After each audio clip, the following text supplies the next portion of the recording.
नमस्कार. मी सुभाष मिसाळ बोलतोय. Motivational speaker आणि counsellor, medical admission process, Jay Vijay academy and career guidance Akluj. आज 6 मे 2025 दुपारी 4 वाजता. विद्यार्थ्याले मित्र हो, नीट एक्झाम काल संपली. संपल्याबरोबर आपण सर्वजण थोडेसे टेन्शनमध्ये आलात, कारण पेपर खूप टफ होता. परंतु असं टेन्शन घ्यायचं काही कारण नाही. पेपर हा सर्वांसाठी टफ होता, सर्व भारतामध्ये टफ होता, सगळीकडे पेपर एकच असतो.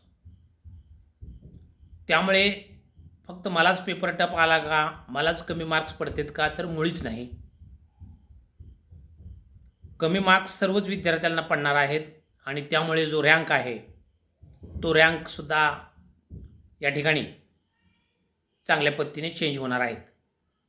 मेडिकल ॲडमिशन हे मार्कावर मुळीच अवलंबून नसतं, ते त्याच्या रँकवर अवलंबून असतं. गेल्या वर्षी 650ला ऑल इंडिया रँकवरती ऑल इंडियामध्ये ॲडमिशन मिळालं होतं. याचा अर्थ चालू वर्षीसुद्धा 750च मार्क पाहिजेत असं नाही. रँक त्यामधील महत्त्वाचा आहे. चालू वर्षी पेपर खूप टफ असल्यामुळे गेल्या वर्षीचे 710 मार्क्स आणि चालू वर्षीचे 624 आसपासचे मार्क्स हे बरोबरी नाहीत. गेल्या वर्षी आउट ऑफ मार्क पडणारे विद्यार्थी 700 पैकी 720 पैकी 720 अनेक होते. चालू वर्षी मात्र असा एकही विद्यार्थी सापडणं मुश्किल आहे आणि त्यामुळे कट ऑफ यावर्षी बराचसा कमी, जवळजवळ 80-90 मार्कांनी खाली घसरणार आहे. याचा अर्थ असा आहे की महाराष्ट्रामध्ये सुद्धा 550 पावणे 600च्या दरम्यान जरी तुम्हाला मार्क्स असतील तरी गव्हर्नमेंट MBBS मिळेल. 500, 510, 520च्या आसपास जरी मार्क असतील तर तुम्हाला महाराष्ट्रामध्ये प्रायव्हेट MBBS मिळेल. त्यानंतर तुमचे मार्क्स साधारणपणे 250-300च्या आसपास असतील तरीसुद्धा तुम्हाला गव्हर्नमेंट BAMS चालू वर्षी मिळू शकेल.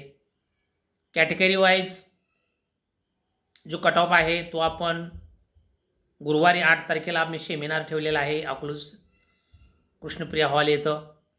सर्वांनी आपण या ठिकाणी आम्ही सर्व कॅटेगरी वाईज कट ऑफ काय असेल याविषयी माहिती देणार आहे.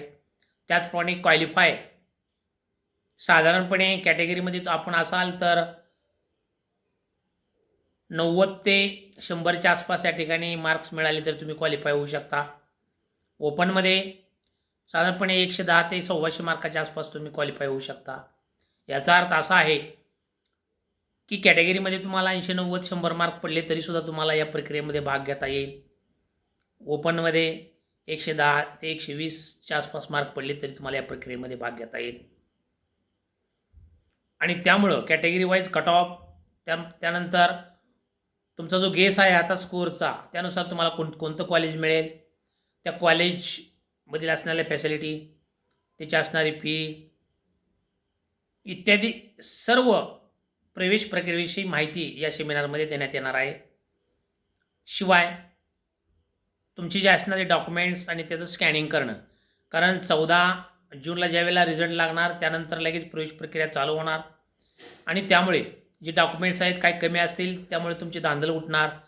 आजपासूनच 8 नंतर जर आपण डॉक्युमेंट्स सर्व स्कॅनिंग करून ठेवली तर फक्त फॉर्म फिलिंगचा विषय फक्त राहील आपला, म्हणजे जवळजवळ आपलं काम 80 ते 90% पूर्ण होईल आणि ज्या वेळेला प्रक्रिया चालू होईल त्यावेळेला फॉर्म भरणं आणि आपले जे PDF आहेत त्या फॉर्ममध्ये टाकणं एवढंच काम या ठिकाणी आपल्याला राहील. काम सोपं होईल, गर्दी होणार नाही, लोड होणार नाही, टेन्शन बरंचसं कमी होईल. त्यानंतर एक वेळ अवश्य सेमिनारला या. सेमिनार मोफत आहे.